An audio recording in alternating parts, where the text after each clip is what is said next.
panel. Antes que nada, excusar a uno de los panelistas que nos va a tener que dejar un poco más temprano y por eso lo vamos a hacer hablar en primer lugar. Bueno, después del primer tramo de esta actividad, donde la pregunta fue sobre el orden a nivel global, la pregunta que dispara este segundo panel es cómo se inserta Argentina y la región en el actual desorden, propone la convocatoria que ustedes han recibido. Así que a partir de ese primer nudo problemático invitamos a esta conversación a Pedro Brieger, que nos va a hablar en primer lugar. Pedro es titular de la Cátedra de Medio Oriente en la carrera de Sociología en la Facultad de Ciencias Sociales de la UBA. Dirige desde hace unos años el portal informativo Nodal, ha sido colaborador de una lista de medios de prensa que sería largo enumerar, y se destacó en su trabajo de cobertura de las noticias internacionales en la televisión pública durante prácticamente 8 años hasta el año 2015. Pedro es quien nos tiene que dejar más temprano, así que con esta breve presentación le dejo la palabra a él. Voy a ir presentando panelistas a medida que le demos la palabra. Así que, Pedro. Gracias, Gabriel. Buenas tardes. Es verdad, como él dijo, yo me tengo que retirar por cuestiones laborales, pero creo que el tiempo nos va a dar por lo menos para escucharnos un poco entre nosotros. Dos cuestiones. En primer lugar, por supuesto, muchas gracias a la Friedrich Ebert por invitarme. Ahora voy a explicar también el porqué y voy a tratar de no hablar demasiado rápido porque sé que están traduciendo y sé que el trabajo de la traducción es extremadamente complejo, pero uno tiene el vicio de hablar rápido. A ver, nos convocaron para hablar sobre la política exterior de un gobierno relativamente nuevo. Y yo tuve la posibilidad de estar en un seminario organizado también por la Fundación Ebert en el año 2009 en San Pablo, donde tuve que presentar un trabajo sobre la política exterior del gobierno de Néstor Kirchner. Y es interesante, dado que estamos en un ámbito de la Fundación Ebert, ver algunos puntos en común o diferencias que había en estos dos momentos. Los tomamos de manera arbitraria, por supuesto, porque son casualidades o no que se haya organizado en este momento. Y los dos tienen una característica que tiene que ver con el cambio de época. El seminario en el año 2009 se realizó en San Pablo con argentinos, brasileños, uruguayos, chilenos, creo que de Paraguay no había nadie, y estábamos tratando de analizar si se podía definir un cambio de época. Yo en ese momento decía, y en realidad lo vengo sosteniendo casi desde de la cumbre del ALCA, que hay un continente en disputa y que esto es novedoso para la historia latinoamericana, con características diferentes, pero que tiene que ver con el momento que tenemos que analizar ahora, porque las derechas latinoamericanas, y no utilizo la expresión derechas de manera despectiva, sino descriptiva respecto de una visión ideológica del mundo, creo que todos entendemos a lo que me refiero en líneas generales, sabiendo que las derechas tampoco son homogéneas, las derechas ya sentenciaron un cambio de época y han, a través de los medios de comunicación, influido mucho en el sentido de la existencia de un cambio de época y que todo volvería a la normalidad. Esto es el ciclo llamado progresista, también en el más amplio sentido de la palabra, heterogéneo también, habría concluido. Por eso prestaron mucha atención a las elecciones en Ecuador, y es interesante que al haber vencido Lenín Moreno, las derechas latinoamericanas encontraron un problema, porque el vaticinio de que iba a triunfar Guillermo Lasso no se concretó. En realidad, los partidos de las derechas latinoamericanas, reitero, no lo utilizo de manera despectiva, y es un conjunto de partidos también bastante heterogéneos, vienen vaticinando el fin de ciclo hace rato. De hecho, lo vaticinaron cuando Chávez ganó las elecciones en el 2012, se equivocaron. Lo vaticinaron, por supuesto, antes, ¿no? Antes de que Maduro ganara las elecciones, Pensaron algunos que el Frente Amplio iba a perder en Uruguay, se equivocaron. Pensaron que Dilma Rousseff iba a perder en el año 2014, se equivocaron. Y tal vez donde no pensaban que iba a suceder ese cambio, apostaban sí, pero tal vez no estaban demasiado convencidos, en la Argentina se dio. Con un detalle importante: de las últimas elecciones presidenciales, donde estuvo en juego un gobierno progresista en el más amplio sentido de la palabra, en el único lugar donde la derecha ganó fue en la Argentina. Ganó otras elecciones, pero no presidenciales. El referéndum en contra de Evo Morales en Bolivia, el triunfo de la oposición en Venezuela en la Asamblea Nacional en Venezuela, pero no lograron un triunfo presidencial hasta este. Por eso yo creo que es correcto continuar hablando de un continente en disputa, con cambios, por supuesto.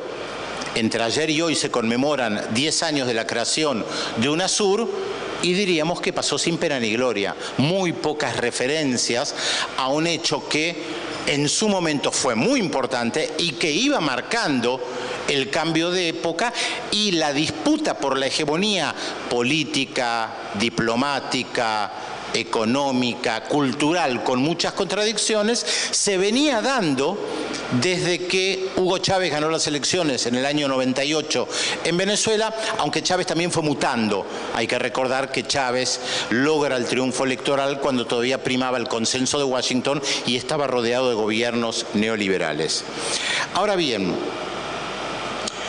si nosotros hacemos un raconto muy breve de algunos elementos para comprender el hoy, yo señalaría, dado que estamos analizando la política exterior del gobierno argentino, que cuando asumió Néstor Kirchner se aproximaba al fin del consenso de Washington. Esto es el fin de una etapa marcado por un mundo bipolar, la consolidación obviamente de Estados Unidos como única e indiscutida superpotencia.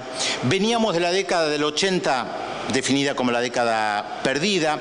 Yo alguna vez en un escrito definía la década del 90 como la década del mito neoliberal, considerando que en la década del 90 se presentó al neoliberalismo como la salvación para todos los problemas y hubo la construcción de un gran mito respecto de lo que implicaba el neoliberalismo en la década del 90, y aparece una corriente progresista, reitero, muy heterogénea en lo cultural, en lo político, en lo personal, en lo económico. Las raíces de un Evo Morales eran obviamente muy diferentes a la de Néstor Kirchner, Hugo Chávez, o Fernando Lugo, o Manuel Zelaya, o incluso Dilma Rousseff, para tomar algunos ejemplos.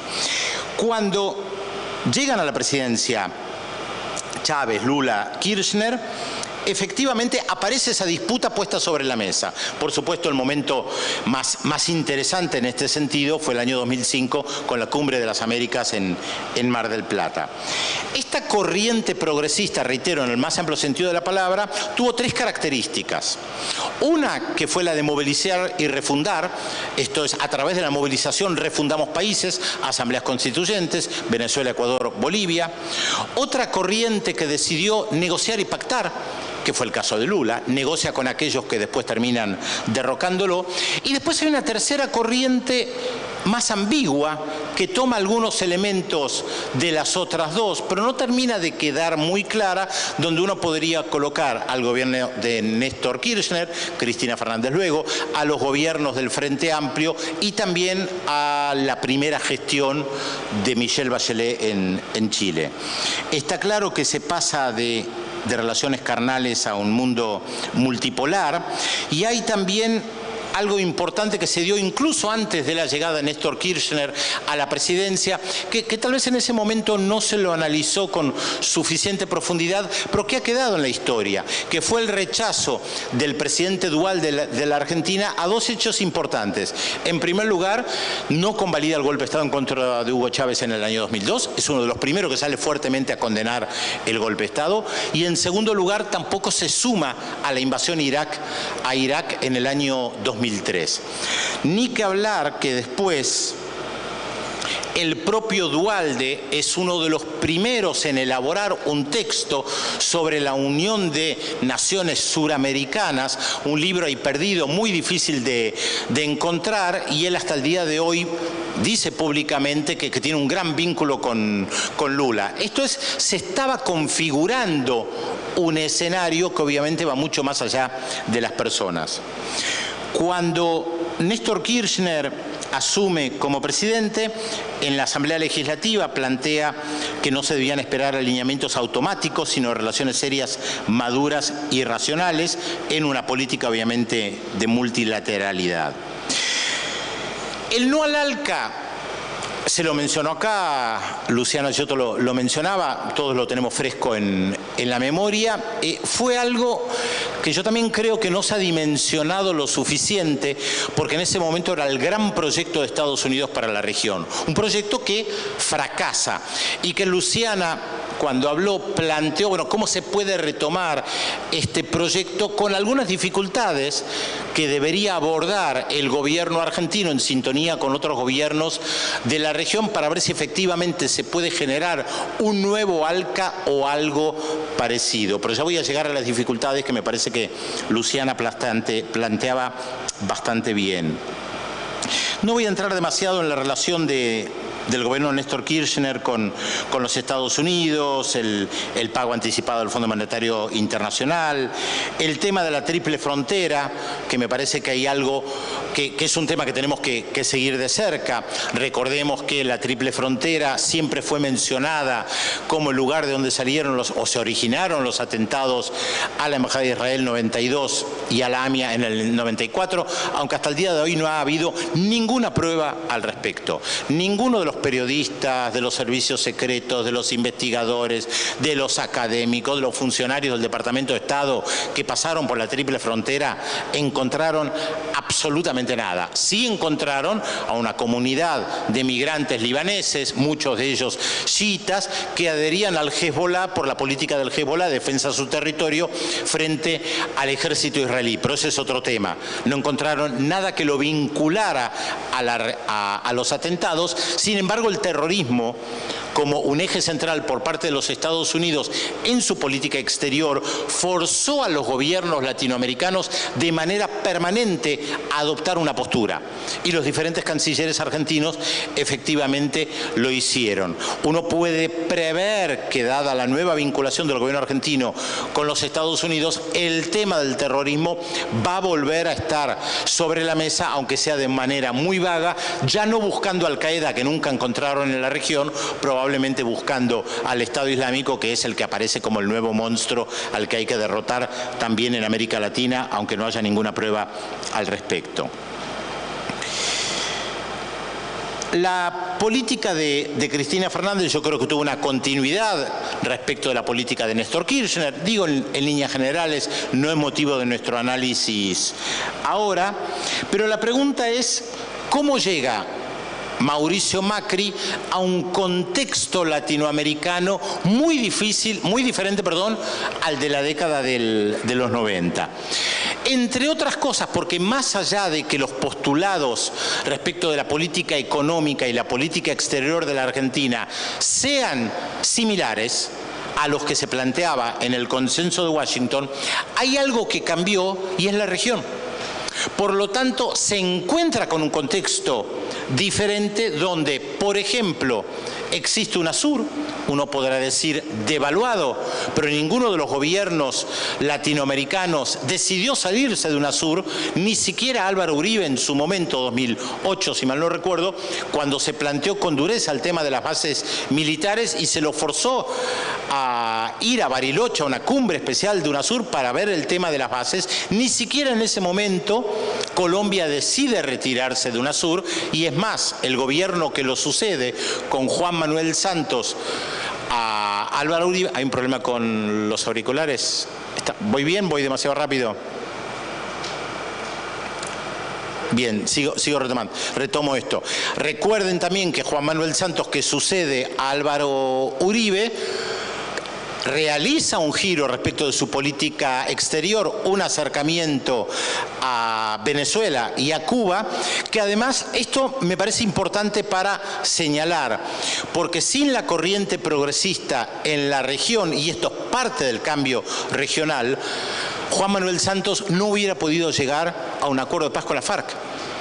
Porque paradójicamente o no, las derechas latinoamericanas en el tema de la FARC y de la paz en Colombia estaban mucho más cercanas a las posturas de Álvaro Uribe que la de Juan Manuel Santos. Y Juan Manuel Santos teje una relación profunda con Venezuela y con Cuba de manera muy pragmática, porque entiende que sin Venezuela, sin Cuba y sin la corriente progresista no puede avanzar en el proceso de paz. Y esto también marca algo novedoso en la región, y es el hecho que un gobierno claramente de derecha, otra vez no lo digo de manera despectiva, como del presidente Juan Manuel Santos, necesita a la corriente progresista para avanzar en algo que para ellos era fundamental, que es el proceso de paz. Esto es parte del cambio a nivel regional que el gobierno argentino obviamente tiene que prestar atención, porque no es lo mismo estar en la década del 90 con Carlos Menem, Salinas de Gortari, Fujimori, el consenso de Washington y una corriente, gracias, neoliberal, que se llevaba todo puesto, que un contexto latinoamericano y principalmente suramericano diferente. El otro, yo diría que hay dos otros organismos regionales a los cuales hay que prestarle atención, o este gobierno debería prestarle atención, por más que también parezcan no tener un lugar en la política exterior argentina. Uno obviamente es el ALBA. La Argentina ni siquiera con Cristina Fernández se sumó al ALBA, el eje Venezuela, Cuba, Bolivia, para tomar a los países centrales y algunos del Caribe importantes, pero no es el momento para analizarlos. Y el otro es la CELAC. También creación latinoamericana en momentos que Rafael Correa decía que había que suplantar a la OEA, algo que no sucedió por la CELAC. Les recuerdo, en la OEA no está Cuba, en la CELAC está Cuba y no está Estados Unidos y Canadá. Uno puede decir que hoy la CELAC está ahí congelada, que probablemente haga cumbres, reuniones que no lleven a mucho, pero existe. De la misma manera que la corriente del ALBA existe, aunque esté focalizada solamente en algunos países en particular. El triunfo de Mauricio Macri en este contexto, yo creo que plantea además interrogantes, porque si yo retomo aquello que dije respecto de los triunfos electorales, uno no puede dejar de mencionar que en la región hubo otros 3 gobiernos de la corriente progresista que fueron derrocados y que no perdieron en las urnas. Manuel Zelaya en Honduras, Fernando Lugo Paraguay y Dilma Rousseff en Brasil, que todavía se define a sí misma como presidenta electa. Esto quiere decir que en el nuevo contexto regional el principal apoyo del gobierno de Mauricio Macri es un gobierno surgido con una gran cuota de ilegitimidad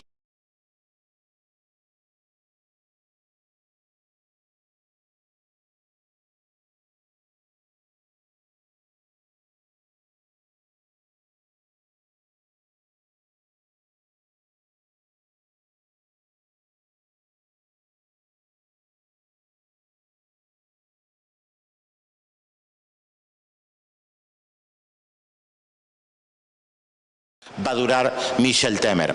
El caso de Paraguay como aliado es interesante para señalar cómo ha recuperado un protagonismo en la región el gobierno de Horacio Cartes, justamente al encontrar socios ideológicos, Argentina y Brasil, y poder, entre comillas, vengarse del momento en que Venezuela se incorpora al Mercosur, cuando justamente Paraguay estaba suspendido.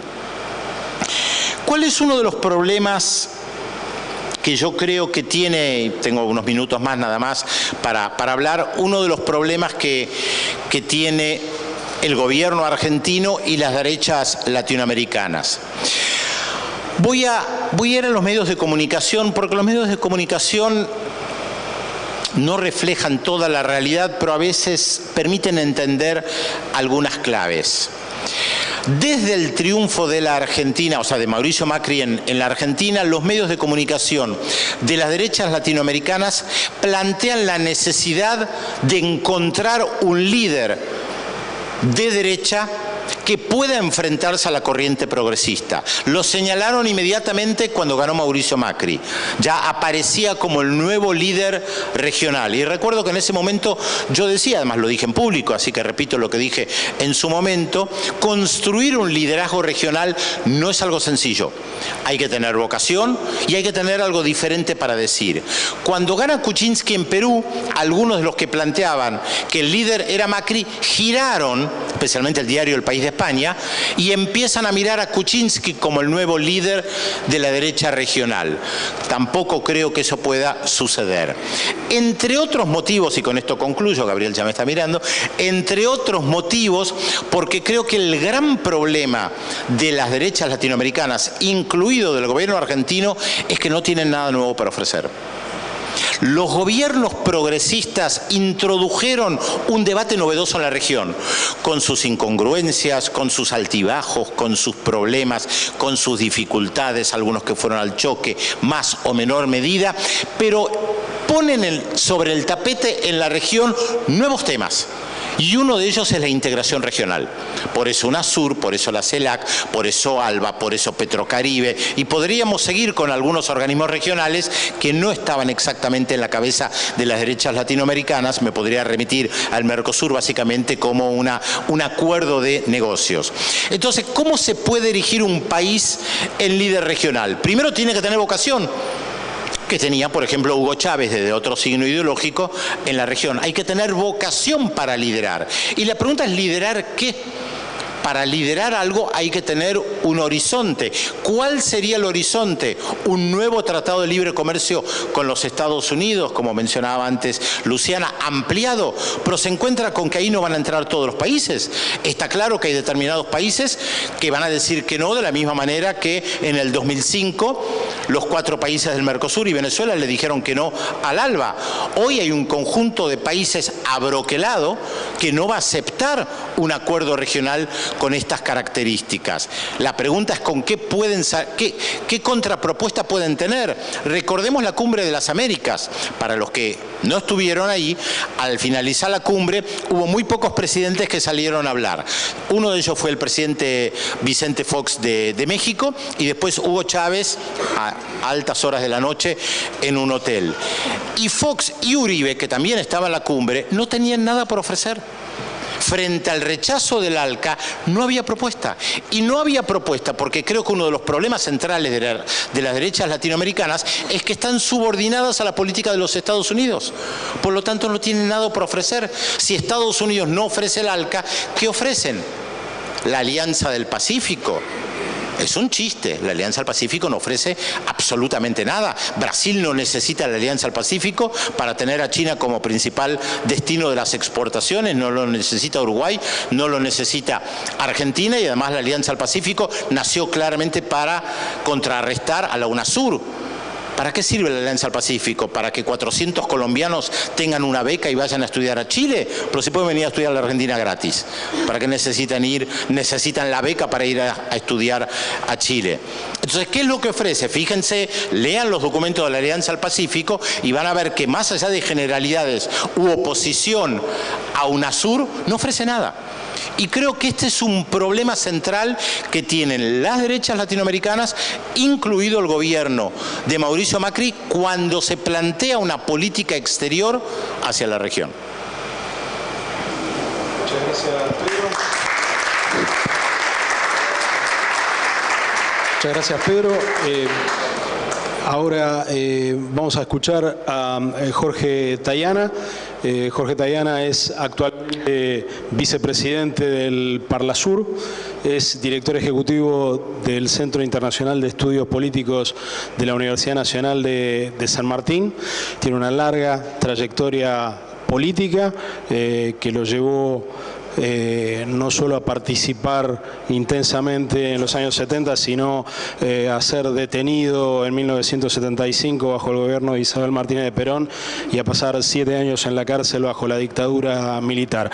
Fue vicecanciller entre 2003 y 2005, canciller por 5 años luego, Y bueno, estoy haciendo un currículum muy abreviado para los pocos que no lo conozcan y estén aquí, sobre todo nuestros los extranjeros que nos están acompañando.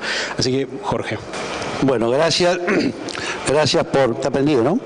Gracias por la invitación. Gracias, Dorte. Gracias a nuestro colega del Parlamento Europeo. El último que estuvo acá de Alemania fue Martin Schulz, así que de acá se va para arriba, hay promociones, digamos. ¿Cómo se inserta Argentina en este desorden? ¿Cuál es el desorden? El desorden ya se habló, así que voy a tratar de ser más breve en eso, pero el desorden es un mundo en transición, un mundo en cambio. Un mundo en cambio tecnológico, pero sobre todo un mundo en cambio en las relaciones de poder entre sectores económicos, pero sobre todo entre los estados. Y eso que es conocido, ¿no? Hay un desplazamiento del centro de grado de poder paulatino del norte al sur y del oeste al este. Y nosotros como región y como Argentina éramos o somos parte de lo que la potencia hegemónica ha denominado el hemisferio occidental. Sino que los norteamericanos no llaman América, sino que la llaman Western Hemisphere. Y nosotros estábamos ahí, es decir, estábamos en el área de influencia natural. Eso marcó toda la Guerra Fría, marcó todo lo que sabemos. Pero también marcó el debate sobre el ALCA, porque el debate sobre el ALCA, ya después de la caída del muro, el debate sobre el ALCA, hay que acordarse, lo plantea Bush, padre, lo pone en marcha Clinton y le fracasa a Bush, hijo. Pero todo eso fue. Y ese planteo era una respuesta al fin de la Guerra Fría. Era una respuesta que daba Estados Unidos a la región y decía, hagamos una unión, todos ustedes vienen detrás mío y ahí vamos. Eso fue algo muy parecido a lo que planteaba Estados Unidos en 1826, cuando fue de observador, porque Bolívar lo invitó de observador al Congreso Anfictiónico de Panamá, y planteaban lo mismo. Hagamos un acuerdo monetario y logramos. Y fue lo mismo que planteó Washington en la primera conferencia panamericana de Washington en 1889, cuando se reunieron por primera vez todos los países entonces independientes de América, y Estados Unidos propuso lo mismo. Y Argentina contestó en aquel entonces lo mismo que contestó en el ALCA, en Mar del Plata, más de 100 años después. ¿Qué dijo? La delegación argentina en ese entonces estaba encabezada por dos personas, las dos conservadoras, que fueron luego presidente de la República, Roque Sáenz Peña y Manuel Quintana. Y hay un largo discurso de Roque Sáenz Peña donde explica por qué Argentina no tiene posibilidades de asociarse con éxito económicamente a Estados Unidos, básicamente por el carácter no complementario de sus economías, por su carácter competitivo. Entonces, a la actualización que en aquella conferencia de Washington hizo Estados Unidos de la doctrina Monroe, de América para los americanos, Roque Sáenz Peña contestó con una frase histórica muy famosa que fue América para la humanidad. Esa frase, América para la humanidad, de una gran belleza, y contenía también una parte más específica, que era Argentina para Inglaterra, que era su socio principal y no los Estados Unidos.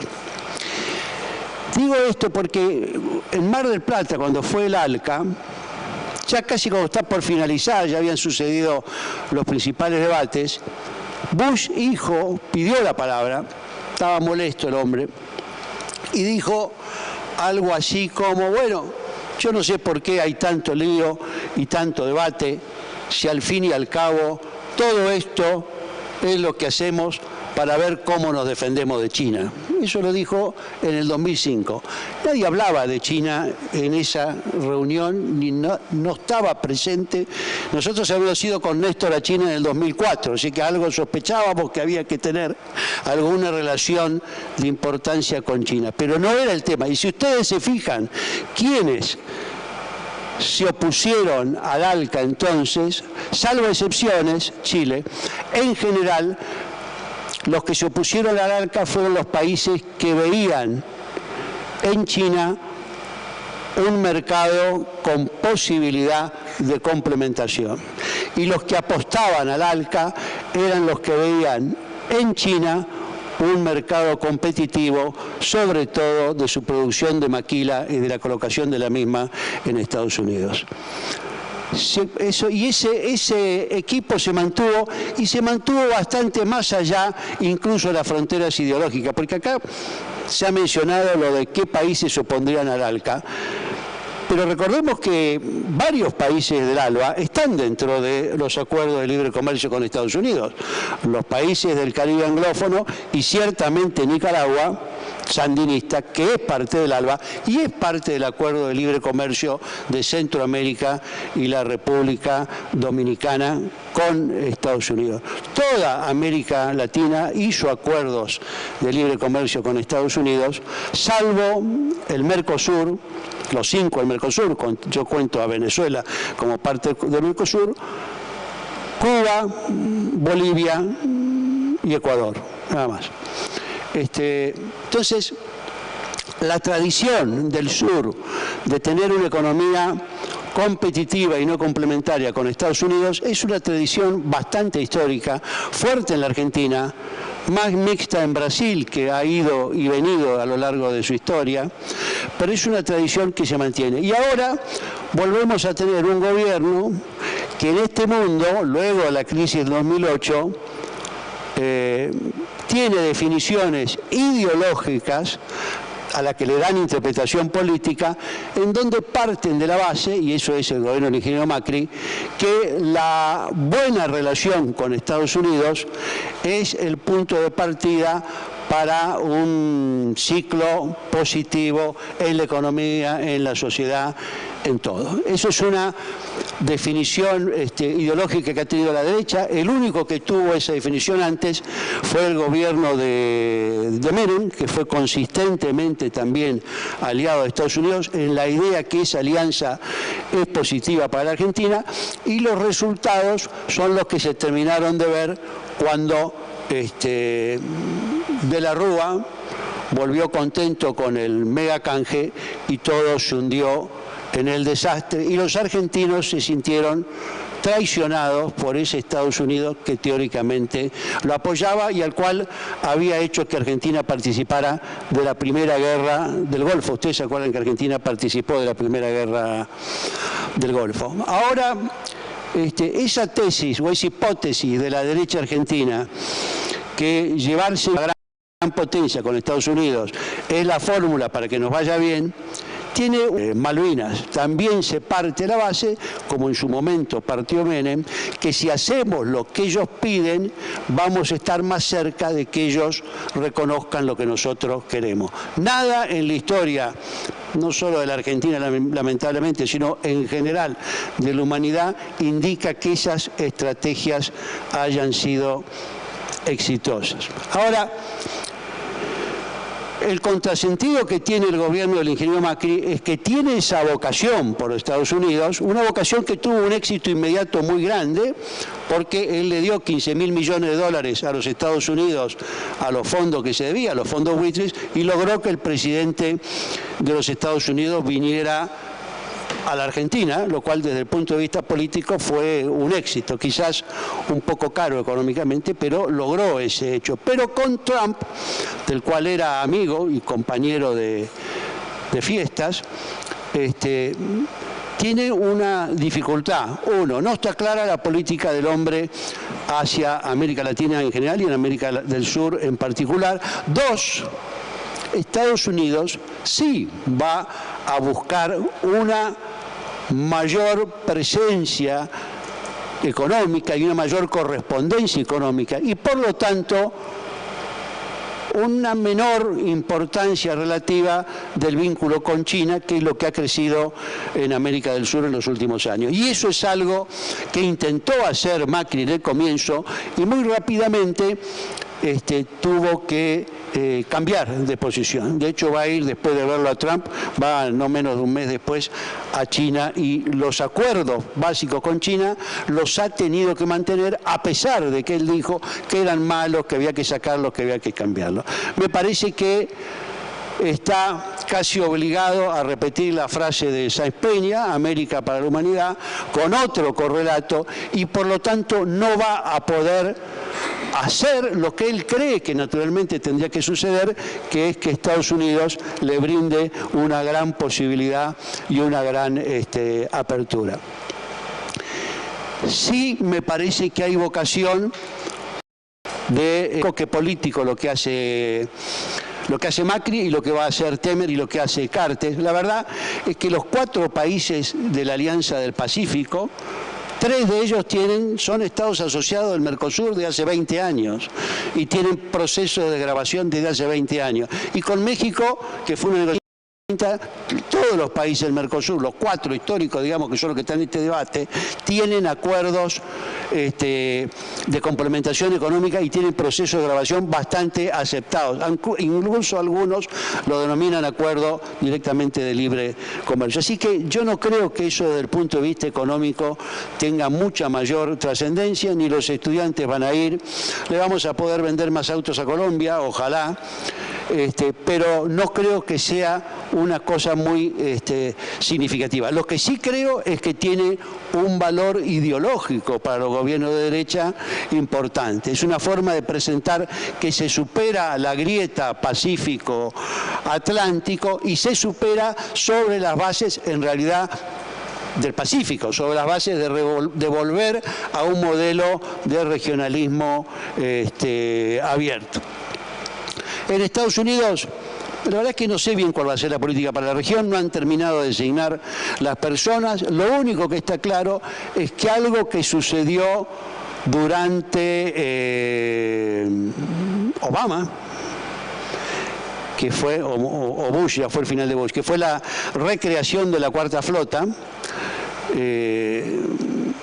con actuación sobre el Atlántico Sur, que había sido desactivada en 1953 al finalizar la guerra de Corea, se mantiene activo y se mantiene, por lo tanto, la creciente transferencia de liderazgo y responsabilidad en la política de Estados Unidos hacia el sur del Departamento de Estado al Departamento de Defensa. La política exterior de Estados Unidos se militariza en todo el mundo y también se militariza, por lo menos en términos de quién la lleva adelante en América del Sur. El tema de la triple frontera, ahora tenemos 2, son las triples fronteras. La triple frontera nuestra, entre comillas, que es el foco de preocupación de Estados Unidos desde hace muchos años, y ahora han añadido otra triple frontera que es Chile, Perú y Bolivia, con los productos que vienen desde Arica, ¿no es cierto?, y desde el puerto de Arica y toda la... Me parece que el gobierno de Argentina es un gobierno que no ha logrado definir una política exterior más o menos consistente en sus éxitos. Con Estados Unidos apostó a Hillary y ganó Trump. Con Brasil, Temer no solo el juego del nombre es obvio, no es de temer, sino que además es de una gran inestabilidad y produce un gran daño a la Argentina, un Brasil que no crece por 2 años y que decae 8% de su Producto Bruto es un golpe tremendo para cualquier estrategia de recuperación de Argentina. La política con el Reino Unido, cuando se crean las condiciones más favorables para tener una posición firme en Malvinas y trabajar con el resto de la Unión Europea en lograr que varios de esos países se acerquen a una posición más flexible y más a favor del diálogo. Nosotros hacemos una política de concesiones unilaterales y me parece que en los distintos candidatos tampoco ha tenido, en las distintas alianzas que ha buscado, desde lograr un acuerdo en el Mercosur con una mayor flexibilidad francesa o europea, no se consigue. Creo que lo del liderazgo está fuera de discusión. Macri no tiene condiciones para liderar, aunque puedan respetarlo más o menos los de la derecha latinoamericana.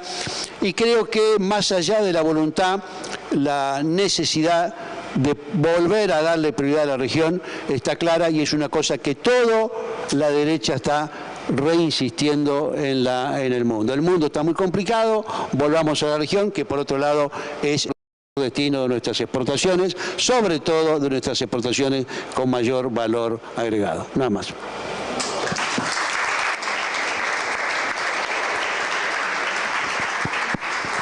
Bueno, muchas gracias, Jorge.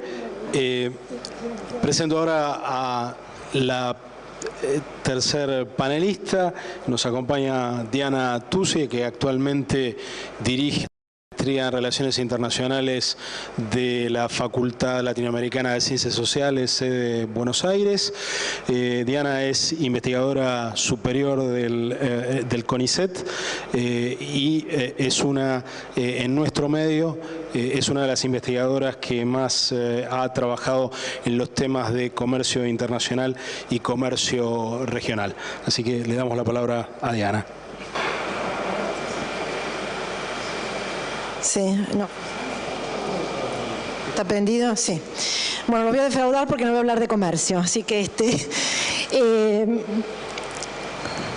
bueno, muchas gracias. Gracias por la invitación, gracias por la iniciativa, gracias por el debate. Realmente estuve en la primera sesión, fue muy interesante y por supuesto este panel me abrió muchas preguntas. Se habló de países, se habló de agendas.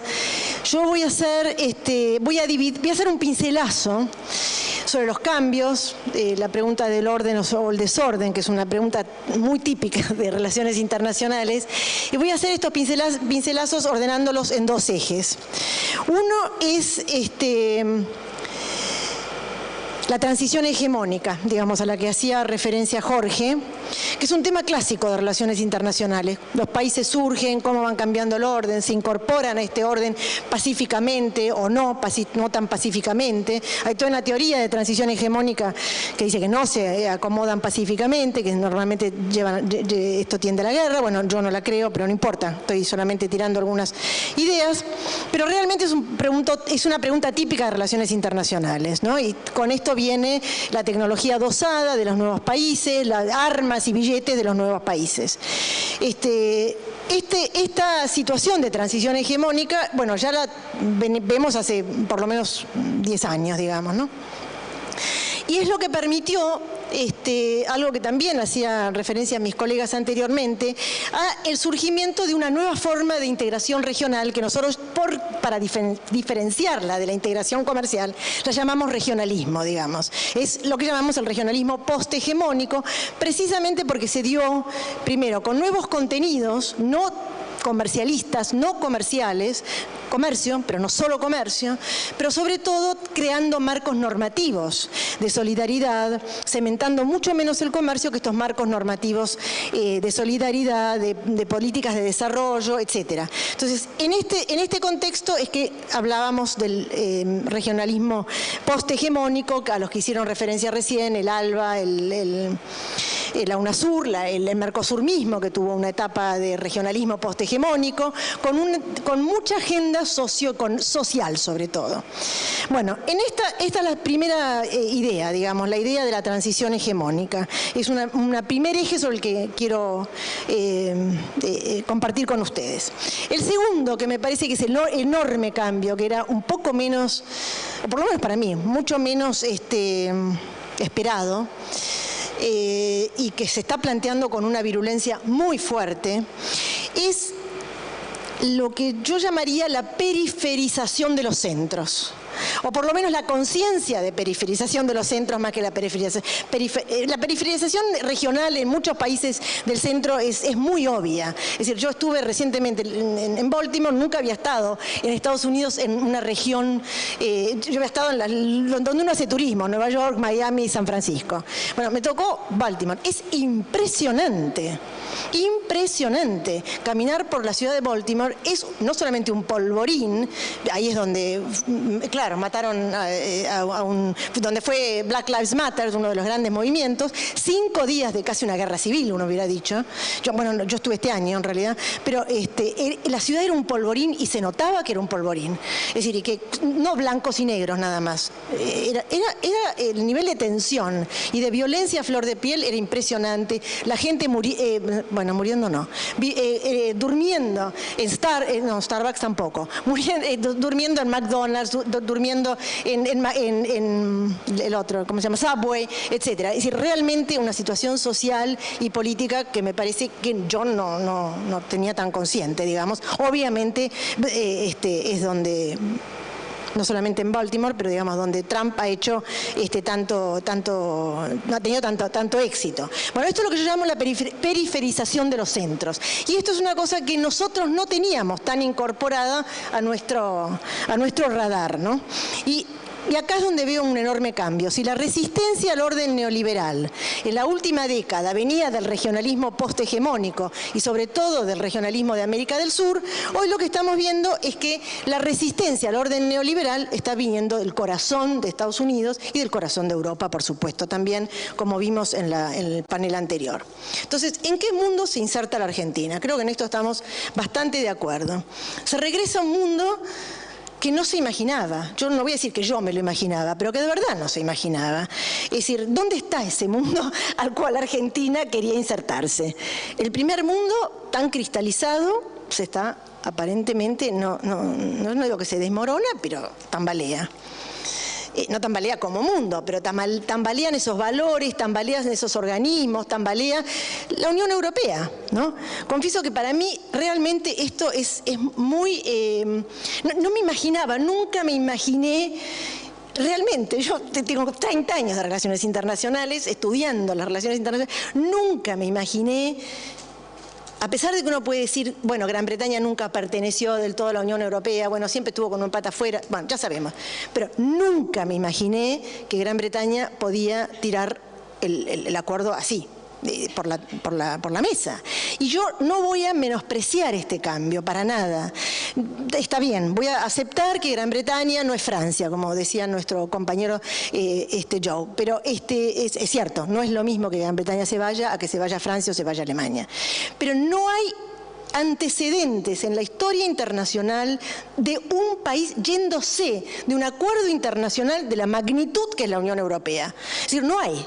Es decir, sí tenemos países que entran a los acuerdos y son acuerdos que, como decía Jorge, se procesan durante 20 años, con lo cual los cambios son bastante más lentos. Este divorcio es un divorcio inusitado en las relaciones internacionales que no haya sucedido con guerra. Por supuesto, las guerras hacen eso, hacen lo mismo, dan por tierra muchos acuerdos, pero acá no está pasando una guerra. Entonces, esta revuelta, este cambio en Gran Bretaña es, primero, para mí muy importante y al mismo tiempo, obviamente, está dándonos señales muy fuertes de una revuelta del electorado, tanto por derecha como por izquierda. Acá me parece que, como decía Leandro en la sesión anterior, es decir, hay una revuelta tanto por derecha como por izquierda contra el Palacio de la Unión Europea, en este caso, digamos, estamos hablando de la Unión Europea. Entonces, ¿a qué mundo reingresa, quiere volver Macri?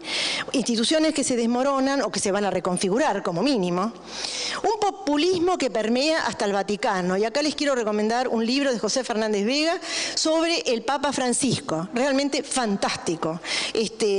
Me lo dio hace poquito y anoche lo devoré, me pareció interesantísimo. Es decir, realmente el rol que está jugando el Vaticano en relaciones internacionales, también una cosa para nosotros que tenemos que incorporar, ¿no? Es decir, no solamente el rol de la religión, el rol del Vaticano.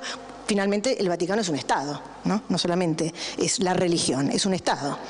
Brasil, bueno, volviendo, el mundo que quiere volver Macri, un Brasil que temer, que es de temer, que por lo menos está tambaleando, una libertad de comercio que yo veo, que vemos todos, muy cuestionada, es decir, muy cuestionada. Un liberalismo o un ideario liberal, por lo menos, que está realmente también muy cuestionada incluso en México. Es llamativo, hay un reciente artículo de Enrique Krause diciendo, y Enrique Krause es como en México como para nosotros Santiago Kovatlov. Es decir, es liberal, es neoliberal, lo que ustedes quieran, pero es liberal definitivamente. Y diciendo... Pobre Krause. ¿Vos no dirías eso? Un Vargas Llosa. Bueno, puede ser, sí, tenés razón. No, está bien, estoy de acuerdo. No, con eso estoy de acuerdo. Está bien, estoy de acuerdo. No, tenés razón, sí. Sí, estoy de acuerdo. Sí, estoy de acuerdo. Pero, por ejemplo, él decía, a mí me llamó la atención, es decir, bueno, hay que marchar contra Trump, porque si no, hay que defender el nacionalismo mexicano. En ese sentido, digo, es decir, es llamativo, ¿no? Es decir, bueno, y México, obviamente el nacionalismo en México está siempre a flor de piel, pero en Enrique Krause no me lo hubiera imaginado tanto. El G20, que se habló en la sesión anterior, el gran actor internacional, a mí hoy me parece un tigre de papel. Es decir, realmente. Es decir, si yo fuera Macri, yo estaría preocupado de que no venga Trump. Yo estaría muy preocupado de que Trump no venga. Es decir, ¿qué pasa si gana Le Pen? Tampoco va a venir, obviamente. Entonces, realmente la preocupación me parece el G20 realmente un tigre de papel. Yo creo que en la agenda de Macri con Trump deben estar hablando, por favor vení, ¿qué te puedo dar para que vengas? Un chocolate, qué sé yo, no sé. Como haría yo con mi nieto, digamos, ¿no? ¿Qué te puedo dar? Bueno, entonces, ¿qué nos queda? Es un chocolate, ¿no? Varios decís. Bueno, entonces, ¿qué nos queda? Yo me preguntaba esto, ¿qué nos queda? Bueno, nos queda el Foro de Davos. Y realmente ahí me parece que hay una agenda importante, que va marcando agenda y que está agarreando a los gobiernos que van a dar examen al Foro de Davos y de que desde el Foro de Davos, como hormiguitas, o como dinosaurio, depende cómo lo miremos, se va trasladando esto a los acuerdos, a la OMC, pero sobre todo a los TLCs. Y yo le temo mucho más a los TLCs que a la OMC. Entonces, realmente ahí, en estos TLCs es donde se está volcando los intereses, y acá, bueno, dije que no iba a hablar de comercio, pero brevemente, donde se están volcando los intereses de las empresas transnacionales. Es decir, ahí es donde están realmente volcándose, digamos, realmente cómo se van a acordar las regulaciones de política económica nacional, cuál va a ser el margen de maniobra de la política económica nacional, cómo va a ser el margen para compras estatales, la apertura comercial, la liberalización financiera, que finalmente es lo que permite la bicicleta, etcétera, la bicicleta financiera. Hay un montón de regulaciones que obviamente se están discutiendo y que se van a discutir, se están discutiendo en los TLC con mucha más insistencia y con muchísimo más éxito que en la OMC.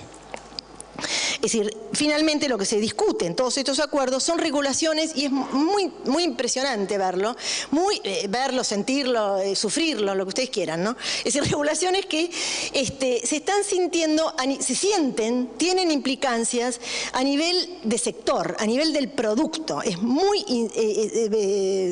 peso es a nivel del sector, es a nivel del producto. ¿Qué está pasando con la industria automotriz? ¿Qué está pasando con la industria de la bicicleta? ¿Qué está pasando con la industria de los servicios, como se dijo en la sesión anterior? Y me parece que estas ataduras son de muy largo plazo, son acuerdos internacionales, y son mucho más importantes, profundos, que los acuerdos con el Fondo Monetario Internacional, que hemos demonizado durante mucho tiempo por muy buenas razones, no por malas razones, pero finalmente un acuerdo con el Fondo Monetario Internacional es un acuerdo de máximo de 3 años, y además que se puede, no sé cómo se dice en la jerga, lo puede concluir, uno paga, se va, a lo sumo no va a dar un desembolso, pero no es un tratado internacional. Un acuerdo con el Fondo Monetario Internacional, con el fondo no es un tratado internacional. Uno puede decir yo pago o no cumplo, y ahí se cancela el préstamo.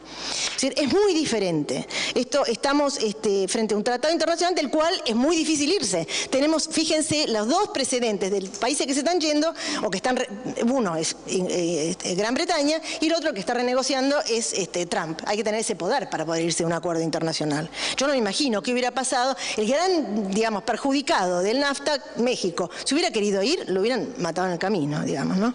Bueno, el problema que veo, entonces, con el cuestionamiento en los centros en este momento, y acá sí me preocupan mucho los TLCs, es que obligan a un gobierno neoliberal a venderse más barato. Y esto es muy importante. Es decir, para vender una docena de huevos, 2 litros de leche, 40 kilos de chocolate, que nos gusta, botellas o, no sé, toneladas de vino, vamos a tener que vendernos mucho más baratos. Hoy nomás, en La Nación, estaba leyendo hoy a la mañana La Nación, hay un artículo sobre por qué Chile aventaja a Argentina en las exportaciones de vino. ¿Por qué? ¿Por qué? Porque lo que dice el artículo, es porque Chile tiene muchísimos TLCs y Argentina no los tiene. Lo que no dice el artículo es que hay muchas inversiones chilenas en California que facilitan las exportaciones. Entonces, esto es lo que no se dice. Cuanto más TLC, nos va a ir mejor. Y las TLCs en este momento son vistos como la llave mágica para las exportaciones y las exportaciones la llave mágica para la felicidad. No sucede ni uno ni lo otro. Entonces, esto sí me preocupa muchísimo y esto realmente es una cosa a tener en cuenta en este mundo de venderse tan barato. En este contexto que creo que hay que ubicar a Trump como uno de los, y yo acá le doy mucha importancia a Trump, y en algún sentido disiento un poquito con Leandro en lo que dijo en la primera sesión. Disiento porque me parece que internacionalmente le va a ir mucho mejor de lo que le va internamente, un poco la pregunta que le hizo Ernesto. La agenda de Trump es realmente muy ambiciosa, es muy novedosa y es muy... no solamente es un retorno al unilateralismo. Visto desde el punto de vista económico, significa repensar la globalización por los efectos que tiene, los efectos nocivos que tiene sobre Estados Unidos. Por supuesto, no sobre Estados Unidos en su conjunto, hay muchos a los que les va muy bien, sino a los sectores perdedores, a las regiones perdedoras, a los sectores perdedores, a las clases rezagadas. ¿Y qué está haciendo Trump? Y a mí acá es donde le doy tanta importancia. Está atacando, rearticulando 2 canales centrales de la globalización económica. Una, el canal migratorio. El canal migratorio finalmente regula el salario, regula el mercado de trabajo. Entonces, no es poco esto. Cualquier, digamos, freno a la migración y amenazas de freno, como está sucediendo, tiene una implicancia en el mercado de trabajo. El mercado de trabajo que está del lado, por supuesto, de Estados Unidos. Entonces, esto es una primer, digamos, tuerca que está poniendo. La segunda tuerca se aplica al canal, digamos, comercial. Y en el canal comercial, bueno, ya vemos, es la renegociación del NAFTA, el rechazo del TPP, el rechazo del TTIP. Y la otra cosa que veo también, que es interesante para tener, bueno, a Argentina eso no le va a tocar tanto, pero que Trump, y acá sí es unilateral, como diría Leandro, Estados Unidos está negociando con los 3 países, bueno, con Japón no tanto, pero bueno, con los 3 países con los que tiene déficit comercial. Está tomando bilateralmente a cada uno. ¿Cuáles son los 3 países? Los grandes déficits con los que tiene, bueno, uno China, el otro Alemania y el otro Japón. Ustedes habrán visto la foto con la simpatía con que la trató a Merkel, ¿no? México, ¿no? Y México, tenés razón, y México, sí. Bueno, entonces veo el canal migratorio que va a estar frenado y el canal comercial también frenado. Es decir, que ahí yo lo veo avanzando los ponchazos, pero lo veo avanzando. Y de muchas maneras. Y el nombramiento del representante de comercio, el USTR, y no sé cómo se pronuncia, Robert Lighthizer me parece, es interesante tener en cuenta que este señor es el que apretó, diría yo, un poco más técnicamente más correcto, apretó a Japón en los 80, cuando Japón tenía un superávit comercial muy importante con Estados Unidos, y le impuso con un poquitito de suavidad, un poquitito de seducción, no sé cómo habrá sido, los acuerdos voluntarios de restricción de exportaciones. Bueno, Lighthizer es el mismo, es el del 80, es el mismo que ahora es el USTR. Y Japón aceptó autolimitarse en acero, estaban pensando, en autos, en textiles. Los acuerdos voluntarios de restricción de exportaciones son una invención de este señor Lighthizer y supongo que esto por eso se lo ha vuelto a traer. Entonces, en este sentido, es que estoy de acuerdo, en realidad, como decía antes, con que veo en un avance, con lo que preguntaba Ernesto, digamos, un avance importante en la agenda internacional de Trump, un avance menos importante en su agenda interna. Y para cerrar, estos dos ejes con los que empecé, la transición hegemónica, más la conciencia de periferización de los centros, lo terrible es venderse tan barato. Y venderse tan barato hoy, y acá es algo que decía Jorge, que decía de la política exterior de Menem. Menem, sí, obviamente, relaciones carnales, llevarse bien con la gran potencia. Pero ¿en qué momento es? 1990 no es 2017, no es 2017. En 1990 implosionaba la Unión Soviética. No teníamos por qué tener relaciones carnales, pero no había tantas opciones.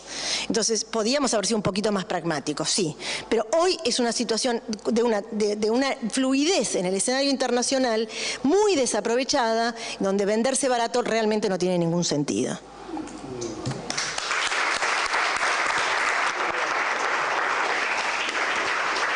Bueno, muchas gracias, Diana. Bueno, como los tres panelistas cumplieron de manera muy estricta con los tiempos que habíamos acordado, tenemos una larga media hora, 40 minutos para preguntas, así que espero que estén preparados para aprovecharlas. Así que Francisco les acerca el micrófono en la medida que haya alguien que ya tenga pensada alguna intervención. Bueno, muy interesante la mesa, francamente muy bien, muy interesante, ¿no? Yo no tengo una pregunta para hacer, quiero hacer un brevísimo comentario para pedirle alguna opinión a ustedes. Lamento que se haya tenido que ir Pedro. A mí me queda, no quiero decir claro, pero digo, puedo comprender, atendiendo a las dos preguntas que hacía Jorge, ¿no? ¿Dónde se inserta la Argentina? ¿En qué desorden, no? Me parece que se han descrito bien las condiciones que podemos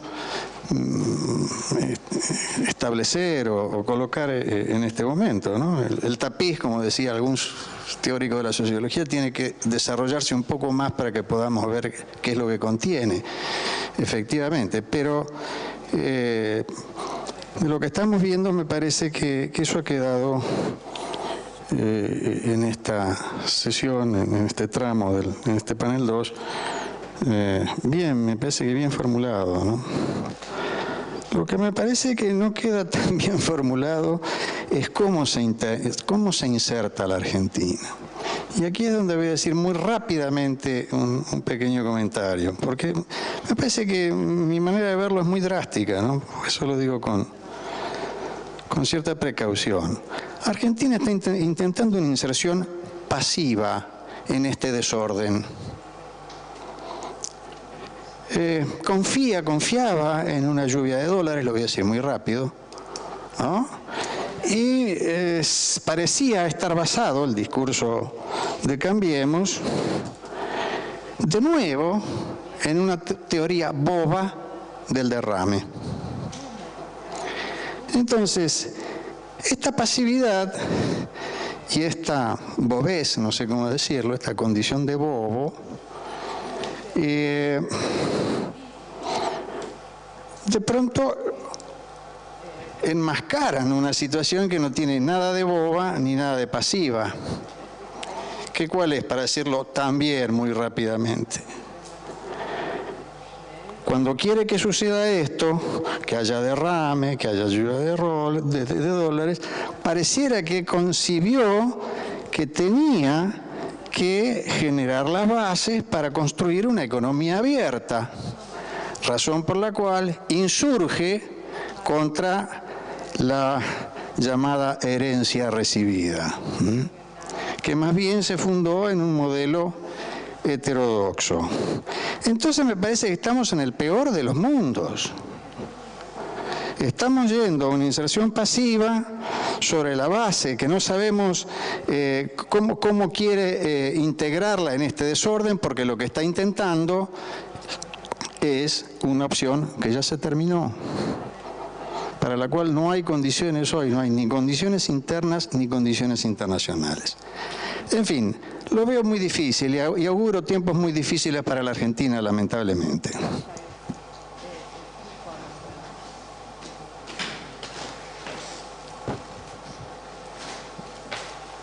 Bueno, si no hay nadie, pregunto yo de nuevo. No, Diana, no sé si quizás lo expresé mal, no dije que estaba fracasando en su política exterior o que no tenía una política exterior proactiva. Sí, me parece que vinculé con la situación interna, en el sentido que eso puede explicar en parte ese giro para lograr cierta cohesión interna, con muchos signos de pregunta, porque hay mucha gente preocupada sobre la posibilidad de las consecuencias de ese jugar con fuego que se está dando sobre todo en Corea, pero también en Siria. Pero yendo al tema ahora de esta mesa y a la pregunta, a mí, tomando algunas de las cosas que decían Jorge y vos, a mí me parece muy preocupante de la actual política exterior en este contexto esto de venderse barato. Recordemos que, bueno, Jorge mencionaba el tema de los pagos, el pago de los fondos buitres en el marco de la visita de Trump el año pasado, ¿sí? El gobierno de Macri tomó muchos puntos de la agenda de Estados Unidos, no solo desde el punto de vista económico, sino también militar. Incluso el año pasado se especuló mucho con la posibilidad de apertura de 2 bases militares en la triple frontera y cerca de la Antártida, el tema que surgió hace pocos días de la compra de armamento, el tema de las operaciones conjuntas, militares, varios puntos me parece importante, pero ¿qué obtuvo a cambio, no? Hubo 2 solas cosas que se conocieron concretas. Una, el tema de los limones, que se anunció con bombos y platillos, que es algo bastante menor, pero bueno, importante para un sector de la Argentina, es el principal exportador de limones. Es algo que se viene negociando hace 5 años, se anunció con bombos y platillos en diciembre, ¿sí? Y en enero ya se revirtió y ya se prorrogó esa restricción al ingreso de limones hace pocos días por varios meses más. O sea, eso poco que consiguió y cierta flexibilización en el entregado de visas para ingresar en Estados Unidos, que también se revirtió en enero. Es más, hace pocos días conocimos una tercera cosa, que los productores de biodiesel de Estados Unidos están planteando que se restrinja la compra de biodiesel por el tema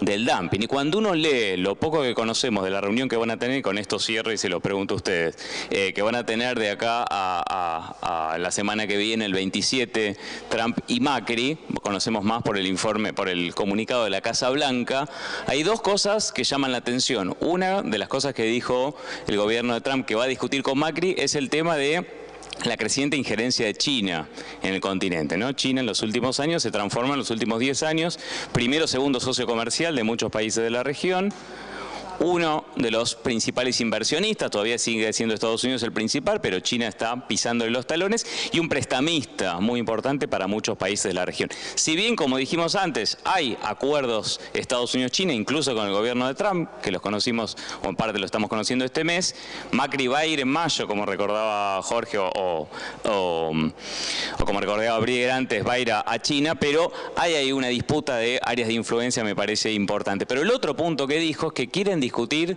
el tema de Venezuela, y eso me parece muy preocupante. Hoy leí una información que van a abrir el Congreso, que está cerrado con llave, mañana para intentar una declaración, condenatoria, ¿sí?, al supuesto autogolpe en Venezuela. Es decir, tomar la agenda de Estados Unidos para convalidar un golpe parlamentario el año pasado en el caso de Brasil, o para avalar el injerencismo en un país latinoamericano, sí me parece una consecuencia muy grave. Ya es venderse barato, pero consecuencias me parece históricamente desastrosas para la región. Les quería preguntar en concreto, en la relación con Estados Unidos, en víspera de la reunión que van a tener la semana que viene, ¿qué otros puntos ustedes ven de la agenda bilateral que pueden discutir y eso se puede avanzar en ese encuentro?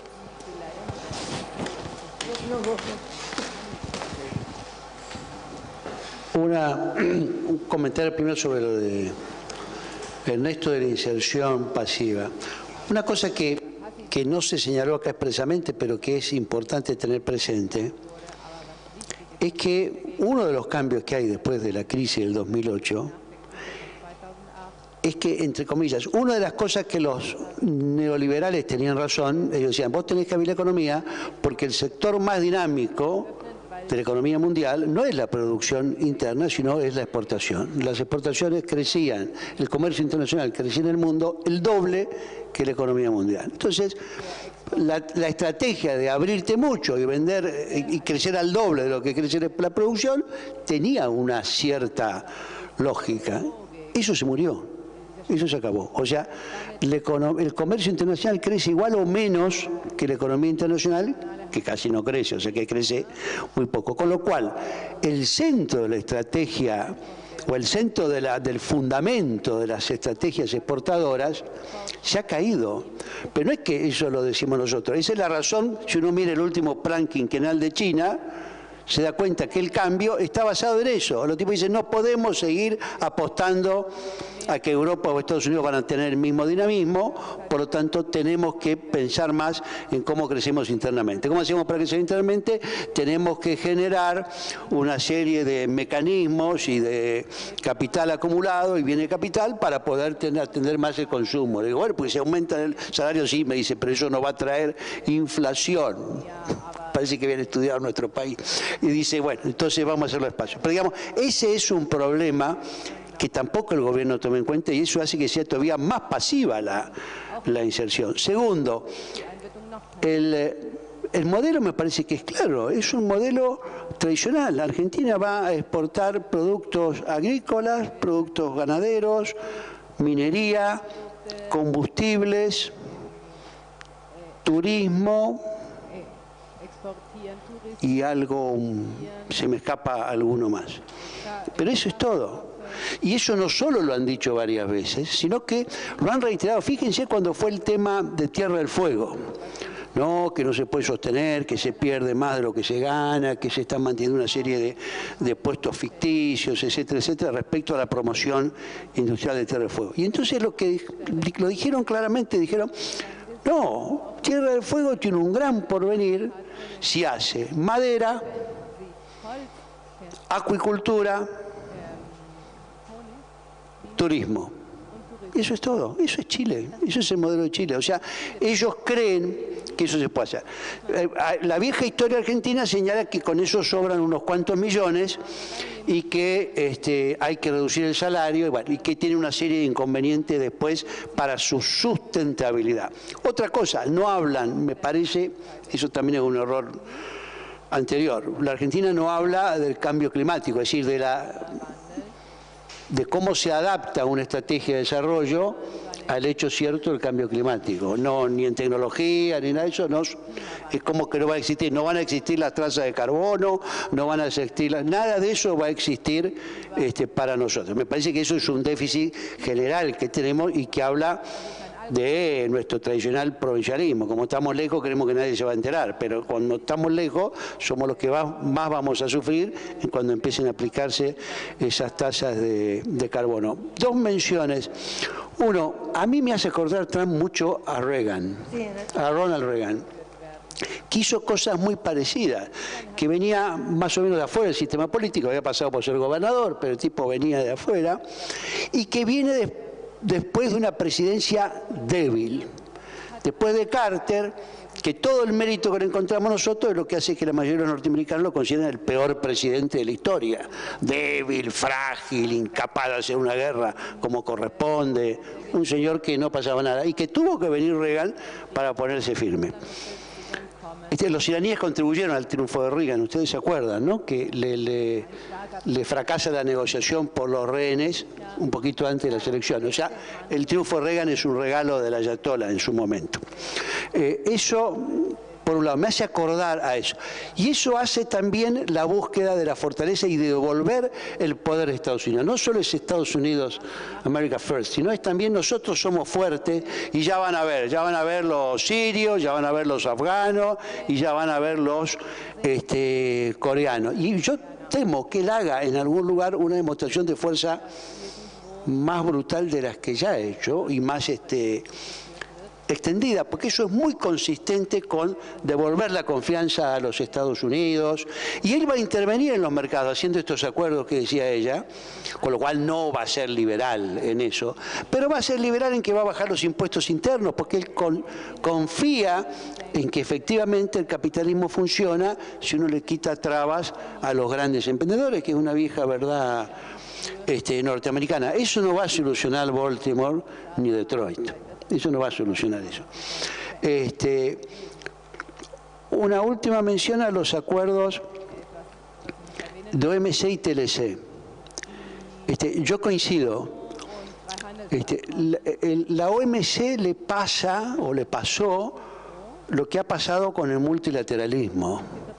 Y es que la estrategia de los 90, que desarrolló bastante en su momento Clinton, de llevar los temas de manera multilateral después de la Guerra Fría, se agotó. Y por eso en el 2003 tuvimos lo que tuvimos en Irak, la segunda guerra de Irak, no la primera. Y a mí me parece que la OMC topa en el 2008, no topa solo en Cancún, porque después de Cancún que entra en un cierto freezer, que es cuando se crea el G20, el otro G20, el G20 agrícola, el nuestro, está Hong Kong, que algo lo podemos ver, y todo se muere finalmente, la ronda del desarrollo de Doha se muere, se paraliza en el 2008 en Ginebra. Y se paraliza porque los países desarrollados, que en ese momento contaban con el apoyo de China, e incluso de Brasil, por el alconafta y el biodiesel, que ellos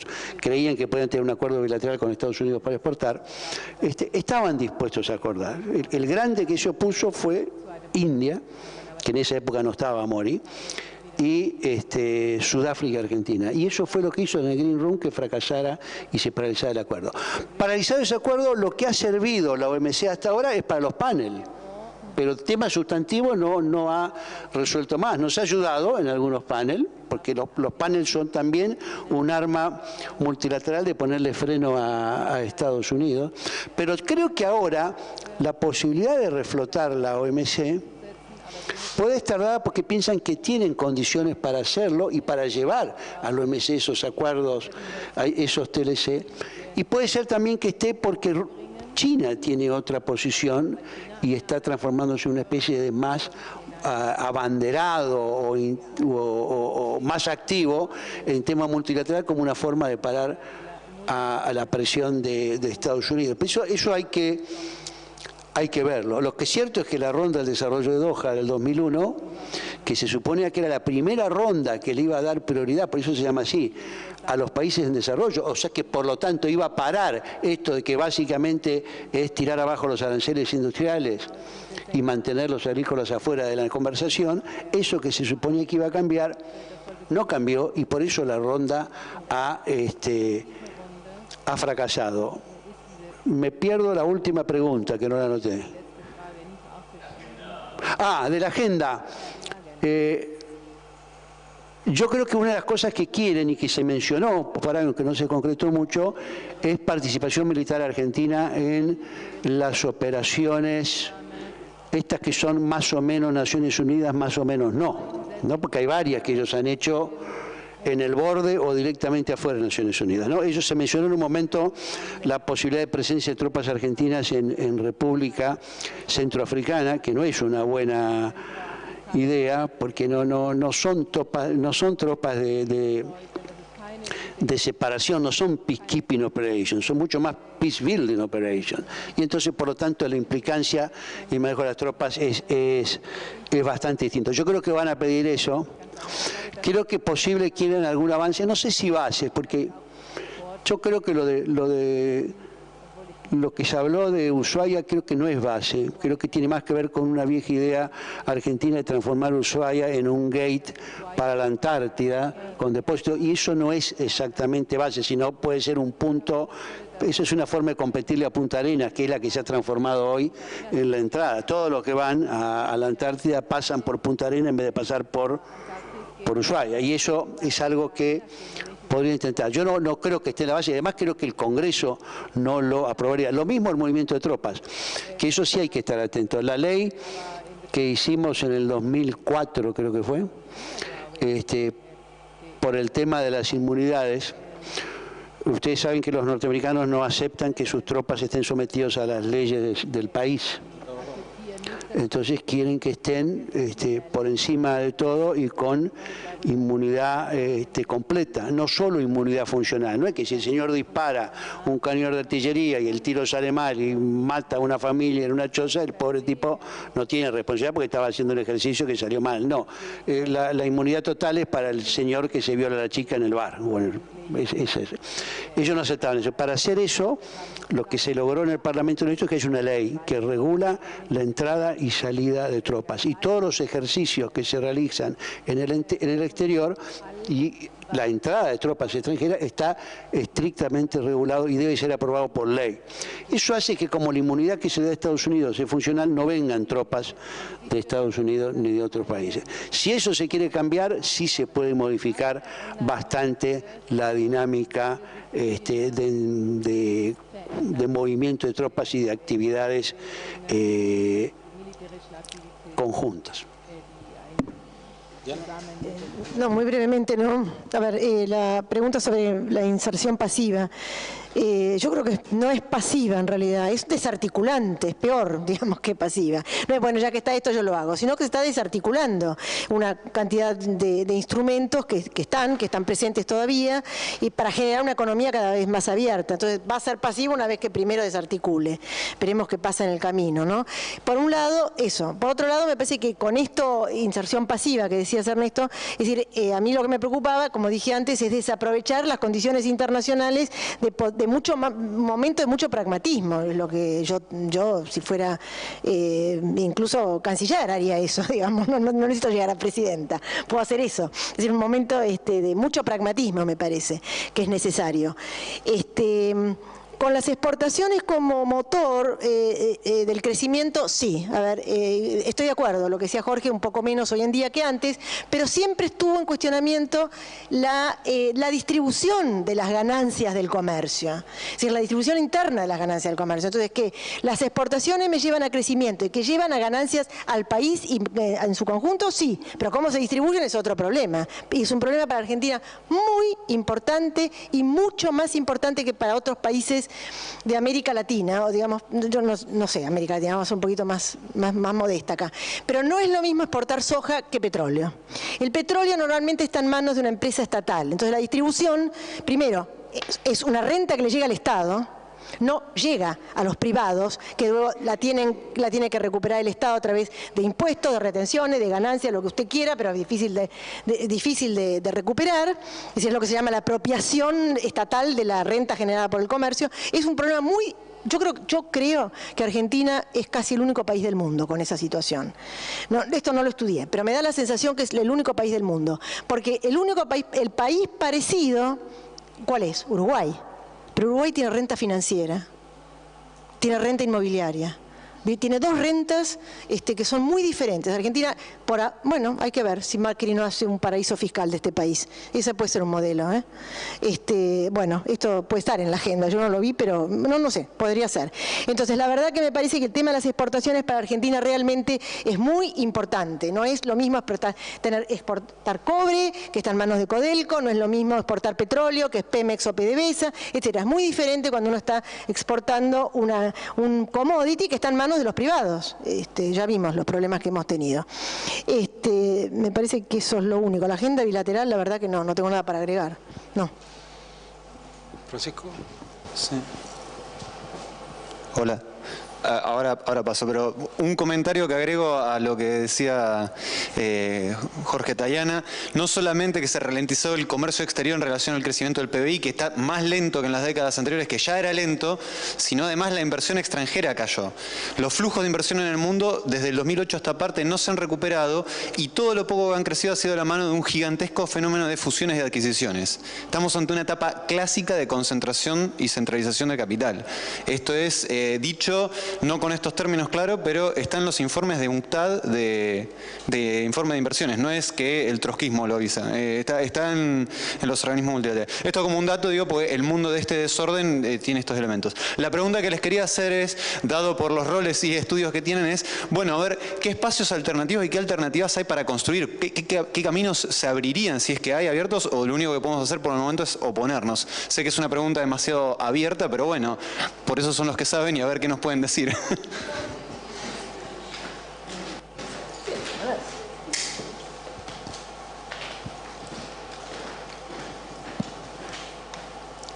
Sí, sí, lo que pasa es más bien un comentario que una pregunta, ¿no?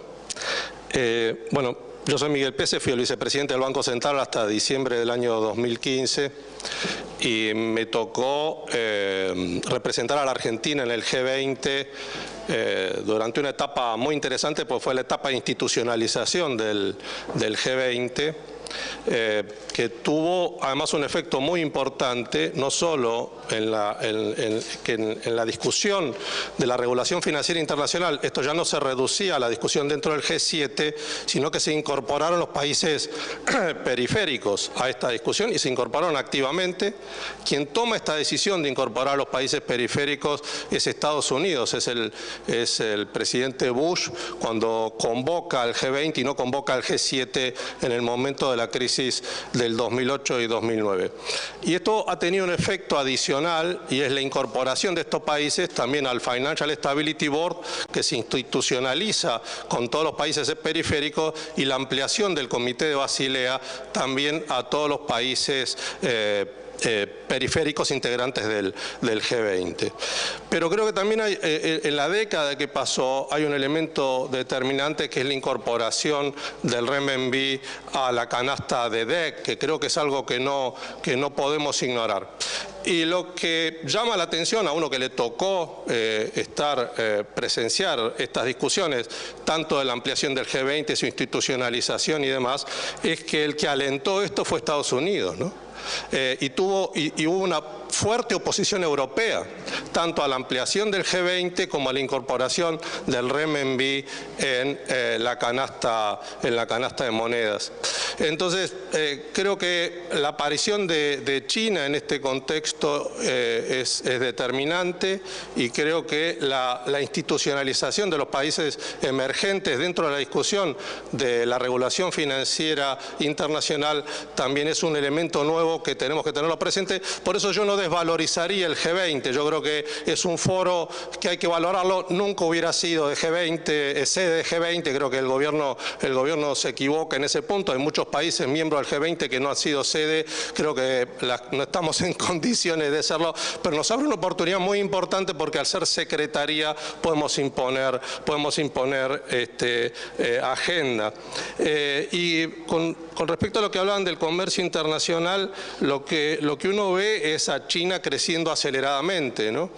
Ya con casi 200 millones de personas prácticamente con niveles de consumo parecidos a nuestras clases medias, y que esto sigue creciendo, digamos, y esto va a tener un impacto en la economía internacional que creo que hay que prestarle atención. Y creo que esa es la cuestión de la transición. Ya China no solo va a ser un proveedor de mano de obra barata, sino que va a ocupar un rol determinante como expansor de la demanda global, y a esto tenemos que prestarle mucha atención. Y yo creo, del otro lado, prestarle atención al deterioro de Europa, ¿no? En su rol hegemónico durante cientos y cientos de años, una unión política que no pudo llevarse adelante, que se desarticula en las decisiones importantes. Me ha tocado verlo en las discusiones del Financial Stability Board y del Comité de Basilea, cómo Europa se desarticula cuando tiene que discutir discutir cuestiones de regulación de liquidez, de exigencias de capital y demás, y Estados Unidos obviamente jamás se desarticula, China jamás se desarticula en las decisiones que debe tomar. Entonces, creo que en este contexto internacional donde los emergentes aparecen con un nuevo rol, donde un emergente es determinante en la política internacional como China, es algo que hay que tener presente cuando se hacen estos análisis. Y me parece que también prestar atención a este punto, ¿no? Es que es Estados Unidos el que ha empujado fuertemente la incorporación de los emergentes en este debate. Yo esto no lo relaciono también con el intento del ALCA. Estados Unidos no podía no saber, el presidente Bush cuando vino a la Argentina, que iba a pasar lo que pasó o que iba a pasar algo muy parecido de lo que pasó, y vino acá y se comió el escenario político que se comió. Me tocó también en G20 ver presiones de países para tratar de expulsar a la Argentina en G20 en los momentos que discutíamos, estábamos discutiendo temas de deuda y otros cuantos temas más, que nosotros éramos conflictivos con respecto al discurso global. Y bueno, obviamente tuvimos el respaldo de los países emergentes, de China, de Brasil, pero también Estados Unidos de alguna manera puso freno a esos intentos de ponerle limitaciones a la Argentina a la participación en esos foros. Creo que estos elementos, más allá de la tradición política de Estados Unidos y demás, en especial hacia la región, tenemos que tenerlos en cuenta cuando pensamos la reinserción o cómo se va a insertar Argentina en lo que viene, que tiene mucha incertidumbre por delante. Bueno, retomamos entonces sí, la pregunta de Francisco. Yo quiero aprovechar para complementarla, para agregar un elemento más que creo que está en línea con lo que preguntaba él. La idea de inserción pasiva que se mencionó acá incorpora evidentemente un cierto grado de resignación frente a un estado de cosas que se considera mucho más impuesto de lo que se puede influir en él, ¿no? Y a eso creo que apuntaba Diana cuando llamaba a un pragmatismo más activo. Ahora, la pregunta que yo agregaría a pensar cuáles pueden ser formas de inserción más virtuosa que tengan en cuenta estas tendencias que señaló recién Francisco antes de su pregunta, es también preguntarnos por las limitaciones del modelo de desarrollo que nos trajo hasta acá, sobre todo con el encogimiento del comercio intrarregional, porque también, digamos, hay una visión resignada que yo diría que no es, sospecho, que no es de índole puramente ideológica, sino que tiene que ver también con la constatación del bajo dinamismo que le dio a nuestras economías, sobre todo la etapa que se abrió después de la crisis del 2008-2009, donde el comercio intrarregional no solo no se recuperó a los niveles anteriores, sino que siguió cayendo, ¿no? Y entonces me parece que hay una ligación muy estrecha entre esos problemas objetivos que tuvo el comercio y el desarrollo regional, que lo constatamos con 6 millones de argentinos que ni siquiera forman parte de la población económicamente activa. Digo, el cuadro que nos marca los últimos datos de desempleo del INDEC me parece que dan material para reflexionar sobre estos problemas de dinamismo de la economía argentina, que en alguna medida son también resultado de los problemas de inserción regional y de falta de dinamismo regional.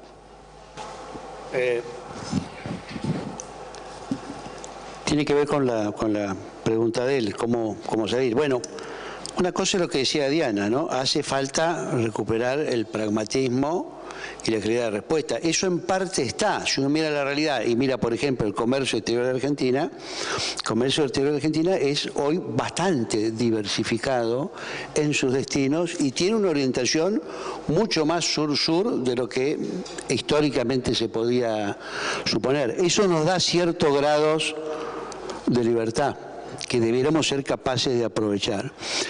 En relación a la integración regional, yo no estoy tan de acuerdo, estoy sí de acuerdo en las consecuencias que separó el avance. Pero me parece que eso fue una decisión política equivocada. Ante la crisis, en parte se mostraron los límites del modelo de desarrollo que teníamos, pero en parte también hubo una decisión política de hacerse más defensivo y no avanzar en la integración.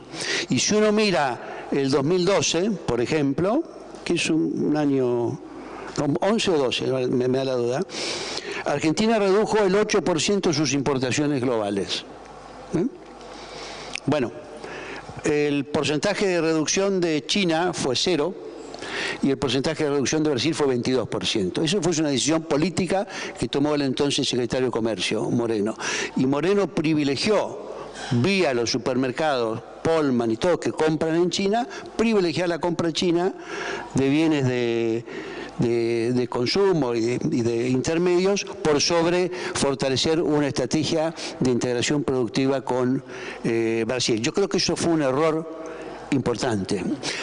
Eso por un lado. Y el otro me parece que sí, que el modelo de desarrollo obviamente tenía límites que se encontraron y que no nos pasó solo a nosotros, nos pasó a casi todos los países de una u otra manera. O sea que los modelos de recuperación de un cierto rol para el Estado, de la demanda, del mercado interno, de cierto espacio regulatorio, tenían que tener un salto para hacerse sustentables. Me parece que eso quedó claro. No es tan difícil formular como es esa segunda parte. Yo en algún momento decía que había que hacer un segundo tomo para trabajar sobre eso, y eso me parece que es una tarea que sigue pendiente. Pero yo honestamente sigo creyendo que sin integración regional y básicamente una integración productiva no tenemos ninguna posibilidad de defendernos y de tener cierto peso en este mundo que se está construyendo en el siglo XXI. De eso estoy muy, muy convencido. Así que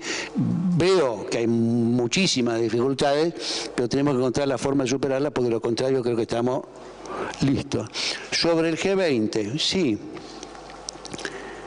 El G20 es el resultado del reconocimiento de la incapacidad del G7 para manejar el mundo luego que estalló la crisis. Lo que hace Estados Unidos es ampliar la base de legitimidad de esa especie de directorio que fue el G7 y ampliarlo a países en desarrollo. Y nosotros estuvimos ahí. Yo creo que nunca la Argentina estuvo en un lugar de tanta importancia, en un momento tan decisivo como ahí. El único momento quizás, pero no es económico, es más político, fue cuando el Consejo de Seguridad se reunía por lo de Berlín y el entonces canciller argentino tenía un rol decisivo como presidente del Consejo de Seguridad en el 47, 48. Ahora, me parece que después decayó el G20. Las dos reuniones importantes es la primera de Bush en Washington y la segunda de Londres en abril del 2009, que era, ¿se acuerdan que fue más cuando se murió Alfonsín? Que era la sensación de que no se sabía qué pasaba, que si la reunión andaba mal, se caía más o menos toda la economía del mundo. Pero de ahí en adelante, y ya desde Pittsburgh, a mí me da la sensación que empezaron a poner el freno, y de hecho la reforma del fondo no se terminaron de implementar. La aprobamos todos ahí, y que es una reforma que perjudicaba a la Argentina por su voto, pero que en términos generales favorecía a los países en desarrollo, y eso, según yo entiendo, sigue sin terminar de aprobarse. Se implementó. Se implementó ahora, bueno, pero se implementa y Estados Unidos sigue teniendo el voto decisivo, porque hay que tener 85% de los votos para que las decisiones importantes se adopten, y Estados Unidos tiene 15,4, creo, con lo cual, si Estados Unidos no quiere, no hay decisión del fondo. Yo tengo la sensación que Estados Unidos lo dejó un poco más congelado al G20 a medida que sintió que tenía recuperación, y volvió a poner de nuevo el peso en el G7, y de hecho lo interesante del caso es que el que ha reflotado un poco el G20 de nuevo es China, que cuando fue sede sí le dio una trascendencia y le da una jerarquía al G20, porque me parece que lo ve como un instrumento donde ellos pueden manejarse con los otros, y eso se da también en ese proceso, en el proceso de la internacionalización o de la adopción del renminbi como dentro de los derechos especiales de giro, que está presidido por los swap. Nosotros fuimos beneficiados de eso, ¿no? Brasil tuvo su swap, Argentina tuvo su swap, pero tuvo su swap la Bolsa de Londres y tuvo su swap Frankfurt, y fueron pasos concretos en avanzar en la, bueno, después del acuerdo de Basilea II, todo eso, pero me parece que hay un cierto interrogante sobre qué rol tiene que cumplir el G20. Si es un rol, y quién lo está auspiciando más o menos. Yo eso no tengo claro. Me da la impresión, o creo, que sí, que es un espacio bastante especial y que Argentina forma parte, así que a nosotros debiera convenirnos que eso tuviera cierta capacidad de decisión, básicamente porque somos miembros del club. O sea que eso es una cosa que muchos otros países están en contra, pero es en general los países no renuncian a sus ventajas, ¿no? Pero nada, no sé, creo que hay que ver qué pasa en Alemania, qué pasa en la reunión del año que viene, y sí, lo que pasa es que Argentina tendría que tener una política muy clara de qué quiere lograr con esa reunión del G20, qué temas quiere posicionar y en qué marco de alianza se podría potenciar un rol del G20 más activo en las políticas globales de desarrollo de movimiento económico, ¿no? Bueno, a ver, dos temas. Uno, el G20, lo de la inserción y las limitaciones al modelo del desarrollo. Sí, los modelos de desarrollo tuvo sus limitaciones. Todos los modelos de desarrollo tienen sus limitaciones, sobre todo transcurrido una cierta etapa, transcurrido una década. Sí, hay que ajustar, es cierto. No me preocupa las limitaciones al modelo de desarrollo, sino el que no haya habido ajustes.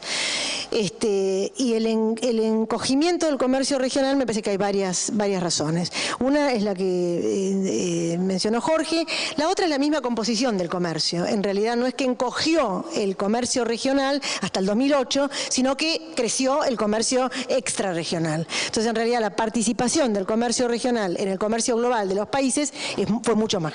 Y esto siempre pasó, siempre. Siempre, no sé, desde que está la LALC, es decir, de 1960, esto es así. Entonces, bueno, eso tiene que ver con la composición de nuestras exportaciones y dónde van los mercados. Entonces, sí hay un problema de cómo, recojo lo que dijo Jorge, cómo hago integración productiva para cambiar la composición de nuestras exportaciones, que había cambiado bastante. Esto con respecto al modelo de inserción. Con respecto al G20, yo soy más escéptica, sobre todo con el G20 hoy, con Macri hoy, porque justamente por lo que dijeron ustedes, porque depende quién arma la G, es decir, depende del gobierno, del gobierno que está hospedando la reunión. Entonces, ¿qué va a poner? Ya Malcorra dijo cuáles son los dos o tres temas, yo me estaba tratando de acordar y solamente recuerdo dos. Uno es educación y el otro es empleo. No es que va a generar algo con la juventud, debe ser el tercero. Pero es educación y no dice flexibilización del empleo, dice empleo. Pero uno se imagina para dónde va a venir. Entonces la agenda del G20 armada por un gobierno neoliberal va a ser una agenda neoliberal. Entonces la agenda del G20 armada por un gobierno no neoliberal sería diferente, incluso no sé cuán diferente, pero se trataría de ser diferente, porque el G20 en su contenido es neoliberal, en realidad, no en su proceso, y acá me parece que estoy un poco en disonancia con Jorge, no en su proceso me parece realmente una oportunidad muy grande, en un proceso de transición hegemónica, etcétera, como decía antes, pero en su contenido fue apropiado por el Fondo Monetario Internacional, por el Banco, por el Banco Mundial, fue apropiado por los organismos neoliberales. Entonces, bueno, la agenda, incluso cuando Corea pone en el G20 el tema del desarrollo, 2010 fue, 2011, no me acuerdo, ¿quién arma la agenda de desarrollo? ¿Quién la arma? El Banco Mundial. Entonces, bueno, el contenido normalmente es muy difícil pelearle al neoliberalismo, esto es lo que estoy diciendo. Por lo menos hasta ahora, vamos a ver con Trump, que no es neoliberal, me parece que es otra cosa. Bueno, la agenda del G20 la pone obviamente el país el país anfitrión, y esa es la agenda que va a poner Argentina, va a ser neoliberal, así que mucha esperanza ahí no tengo. Lo cual sí que hay que dejar de lado el G20, ¿no? Esto que yo decía del tigre de papel casi lo voy a seguir sosteniendo, digamos, ¿no? Porque la verdad que pienso de verdad que Trump puede no venir, De verdad me parece que pueden venir. Entonces lo deja pagando Macri. La verdad que no estaría, sería lindo verlo. Bueno, sobre viendo por lo inusitado, ¿no? Uno no tiene que tener ideología para esta cosa. Por lo inusitado, muy llamativo. Yo me hago una enorme fiesta y no viene el galán principal, digamos, no es raro. Con respecto a la pregunta de ustedes sobre una agenda, una política.